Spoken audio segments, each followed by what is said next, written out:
Good morning, everybody. This is Damon Bond of Bond Realty Group, licensed real estate broker in the states of Connecticut and New York. Hope everybody's doing well. Today is January 3rd. January 4th. Well, today is Friday, January 4th, 2019. Hope everybody's doing well. Welcome to Real Talk. We talk about real estate issues that may affect you or somebody you know and love. And if you have any questions, you can always email me at dbond011@gmail.com. That is dbond011@gmail.com. You can always give me a call. My number is my business number, 203-394-8123, 203-394-8123. I will return all calls, emails, texts promptly. All right. Sometimes you do get me, sometimes you don't, but I will return them, very, very promptly. Okay, so welcome to this day.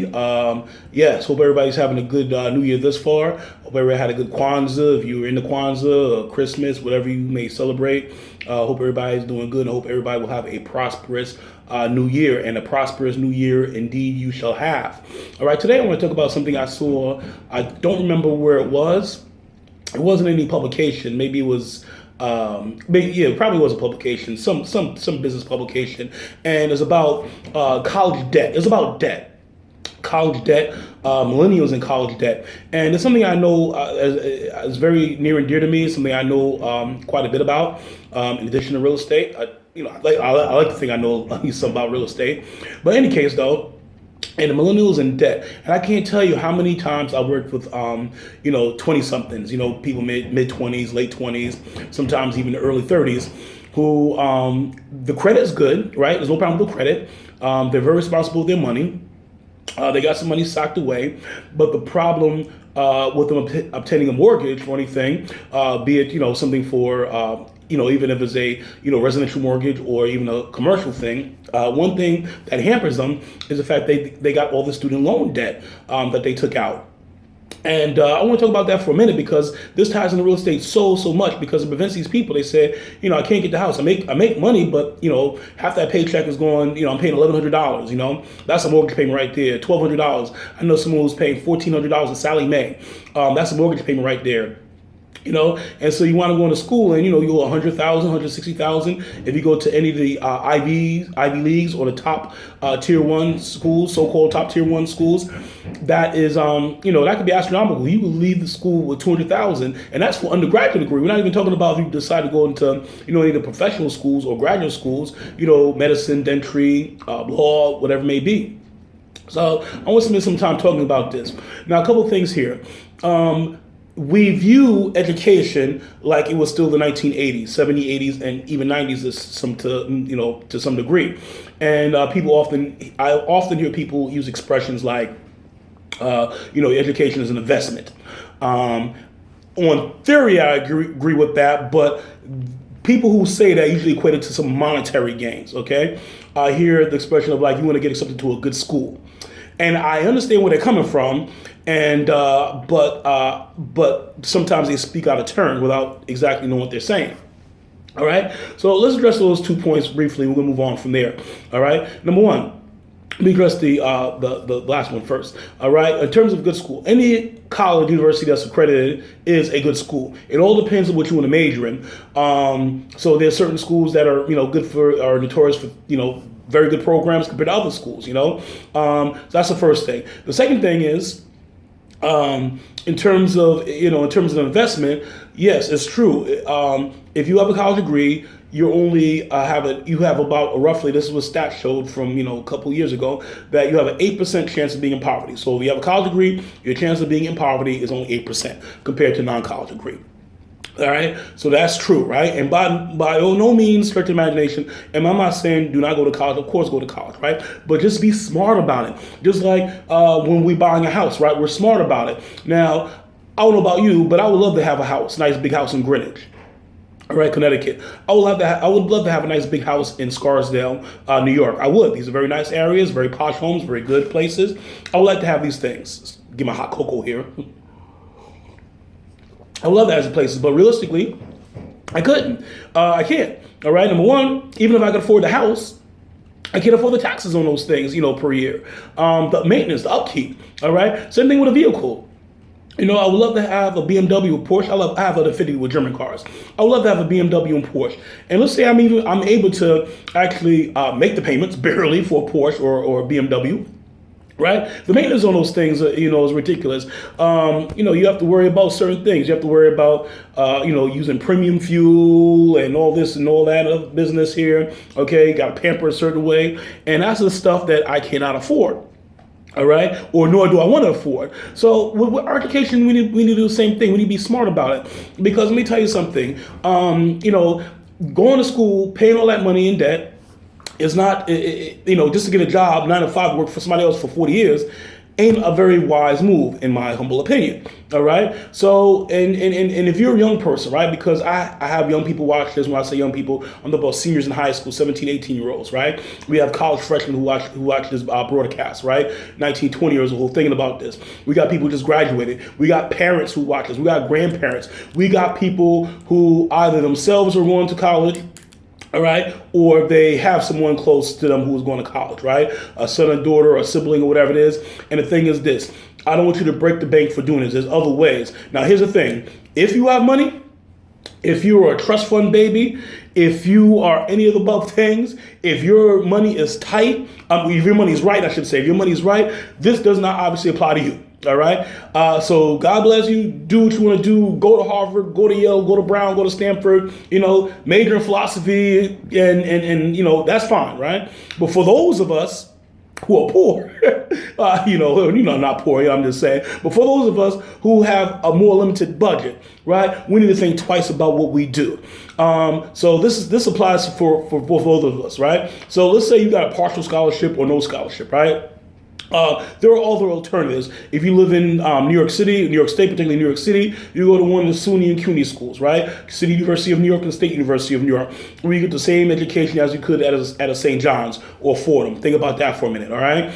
If you live here in Connecticut, you go to one of the local community colleges, start off with them, and transfer to a four-year school. You go to Southern, you go to UConn, even though UConn's kind of high now, right? But you go to one of the state universities here. We have 4 or 5 state universities here. Southern Connecticut, Eastern Connecticut, Western Connecticut, and Central Connecticut State, where the tuition is indeed cheaper. These are some alternatives. Quinnipiac is nice. Yes, it is. Okay, good. Hooray, hooray. Fairfield U is nice. Sacred Heart is nice. All those schools are nice. But there's other alternatives, right? Because the thing is this, I always tell people, you make the school doesn't make you. All right. So if you're ambitious, if you are on your grind, you're going to make the college university. The college university is not going to make you. Now, how do we tie this into real estate? Simple put, right? You can't pass down your education to your children. Your education is not going to necessarily create generational wealth. All right. But real estate certainly can create generational wealth. It's about wealth building. And so this is why sometimes you have people, right, who are underemployed. They got the degree, but they're unemployed. So the bottom line is just think twice, when you're going to school. Just like we tell people to think twice about that car they buy, or think twice about the house they buy, right? You want the right fit. Think about it when you are applying to schools. All right. I know for my young people out there, this is the most, probably one of the most important decisions you're going to make in your life up to this point. I understand that. And the thing is this, and I know it's hard for us to do, but look ahead, right? You're 18 years old now, you got your acceptance letters. I understand that. Think about, 4 years from now when you're 22 years old, right? You graduate from school. You have $100,000+ in student loan debt, all right? There's things you want to do. You want to move out. You look for that job, but guess what? That job ain't going to pay those 6 figures like you thought they were, like in your parents' generation or grandparents' generation, because you have a college degree. So these are some things that you definitely want to think about, all right? If you're a parent, if you're a mother or father, think about this, right? Don't mortgage off your house. That house is your maybe, not necessarily, maybe one of your greatest assets, right? You want to take out that second mortgage for the house to pay for, for school. These are some things you need to ask yourself. Very important. If you're a young parent, think about this line. You try to get in real estate. You want to get that house. You want to get some investment property to pass down to your children, your offspring. You want to get that passive income, the residual income. Think about this. Is it worth it? Now, for the young parents or young grandparents, there are ways in which you could have your cake and eat it too. You could do a 529 college savings plan. Each state has one.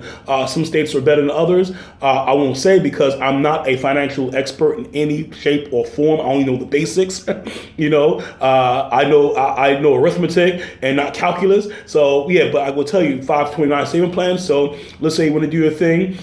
You ready to get some property. You ready to get your money on. You ready to get your grind on. You can start off a 529 savings plan right now. Okay, while that kid just born. Start off with them so by the time they're 18, that'll defray the cost. So that way, if little Amber or Tiffany or Becky Sue or Tyrone or Jamal or Miguel or Maria or Laquita, if they want to, go to Harvard, they got the grades and, they got the SAT scores, then boom, you have that savings plan already set up because you've been putting away money for that. Okay, and there's other alternatives you can do to that as well in terms of stocks and things like that. But once again, that's beyond the scope of what I know. All right. So these are some things you want to consider. So like I said, just take that into consideration, in terms of real estate, because these student loan debts can inhibit you. They can prevent you, rather, from getting a mortgage, even if your credit is good, even your credit's on point. Just do that. Sometimes we have misplaced, a judgment, if you will, which is understandable because it's a name brand. A school is a name brand. Just the way the car is a name brand. Just the way your neighborhood, your zip code is a name brand. And do yourselves a favor, because I'm going to leave you with this. There is a great book. There's several great books, but there's a great book I read, a few years ago. And I tell myself, man, if I read this when I was 18, I would have been a millionaire by the time I'm 25. And ironically enough, the book is called The Millionaire Next Door. The Millionaire Next Door. It was written by two business professors out of, I think, University of Georgia. And it was a book that came out either in the late 80s or early 90s, but it's very relevant today. So read that. And he's like, wow, because they actually talk about, millionaires and how they get their money and things. And you'd be surprised. Most millionaires, or first generational, most millionaires are, self-made millionaires, so to speak. And 80% of them, of the millionaires, went to public high school, public schools, and public colleges and universities. They didn't go to the Ivies. So this is certainly something that you may want to consider. The Millionaire Next Door, the authors' names escape me. I think one is something Stanley. I don't remember it. But the title is definitely, it's a nice thick book, but the reading is intriguing, so I encourage you to do that. It's a blueprint, and I certainly endorse that book. No, they're not paying me to say this. They don't even know who I am. All right, but I enjoyed your book immensely, and it's a pretty good book, The Millionaire Next Door. So read that. All right. And and just like I said, be wise about your college decisions. So if you have any questions, you always email me at dbond011@gmail.com. That is dbond011@gmail.com. You can always give me a call or text, 203-394-8123, 203-394-8123. Thank you for tuning in to Real Talk. If you like it on Facebook, please share it, like it. On YouTube, like it, share whatever it is you think is informative. And please, go always reach out to me to call me, or email me or text me, whatever it is. I will respond to it because I want you to be successful. I want you to have a good 2019, right? I want you to build that generational wealth for your offspring and your offspring. I want you to have prosperity, which you can. All right. It's not easy. All right. But it can be done. So thank you for tuning in to Real Talk. This is Damon Bond, licensed real estate brokers in the state in Connecticut and New York. Be well, be prosperous, and please be safe. Good day.